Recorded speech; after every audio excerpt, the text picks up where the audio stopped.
Hello and greetings from Jerusalem. I am standing here in the middle of the military cemetery on Har Herzl, and I want to talk to you about a special date on the Jewish calendar, the 7th of Adar. So the 7th of Adar is perhaps well known as the date of Moshe Rabbeinu's passing. This is based on the tradition and calculations of our rabbis, considering the relevant verses in the Tanakh. And the Torah says something remarkable about Moshe Rabbeinu's death, which is that he was buried by God himself in the land of Moab, and no man ever knew the precise location of his grave. So with that in mind, a few words about the cemetery.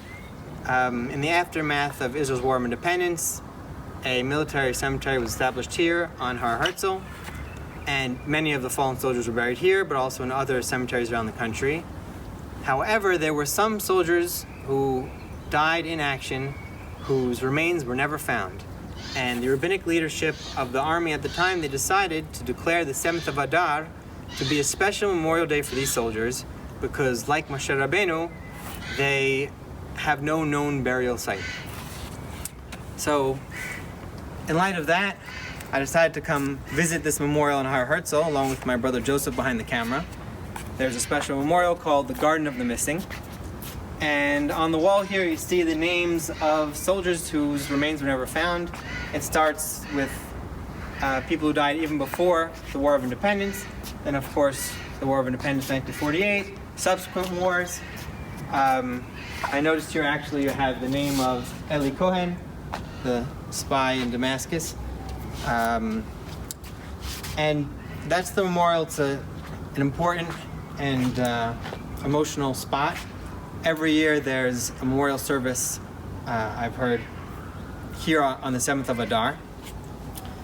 And when thinking about the 7th of Adar and Moshe Rabbeinu, if we want to memorialize Moshe, we have no gravesite to make pilgrimage to, but rather we can memorialize him by appreciating everything that he stood for, appreciating the Torah that he taught us, and appreciating the promised land that he led our forefathers to, that he himself begged to be allowed to enter but could not. And likewise, for the soldiers who have no graves for us to visit, we can memorialize them by appreciating this country, the country that they gave the ultimate sacrifice to establish and defend. And we can give them honor by coming here, seeing the country, visiting it, traveling it, and of course, dwelling in it and settling in it.